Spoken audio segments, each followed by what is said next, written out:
sabihin, seryoso ka. May sakit karamdaman ka, mamaya magpipray po kami ng pagpapagaling sa karamdaman. Marami po sa amin nakaranas ng himala at kagalingan. Sundin niyo po, seryoso sa inyong puso. Aminin niyo sa iyong puso, Panginoon, kailangan kita. Sundin niyo ang bagay na ito. Igagay ko lamang po kayo sa isang simpleng panalangin na kung tawagin namin acceptance prayer, prayer patient. Wala po kayong ibang gagawin. Sundin niyo ang bawat kataga. Tayo po'y manalangin ng ganito. Panginoong Isus, maraming salamat.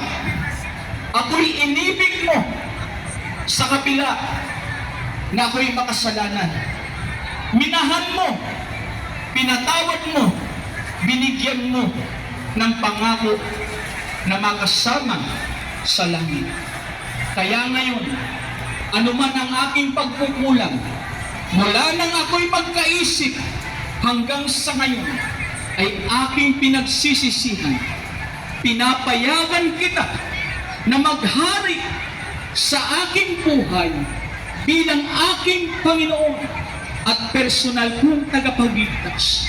Mula ngayon, isulat mo ang aking pangalan sa aklat ng buhay upang kung isang araw ay kunin mo ako, nais kong matiyak ang kaligtasan ko sa langit. Sa iyo ko pinagkakatiwala ang aking buhay. Mula ngayon, mangyari ang kalooban mo para sa akin. Makalaya ako sa anumang gapos ng kasalanan at ipagkaloob mo sa akin ang kasaganahan, ang biyaya na pinangako mo sa krus ng Kalbaryo na ang sino mang sasampalataya sa iyo ay mararanasan ang higit na kagalakan na hindi ko pa nararanasan sa mundong ito.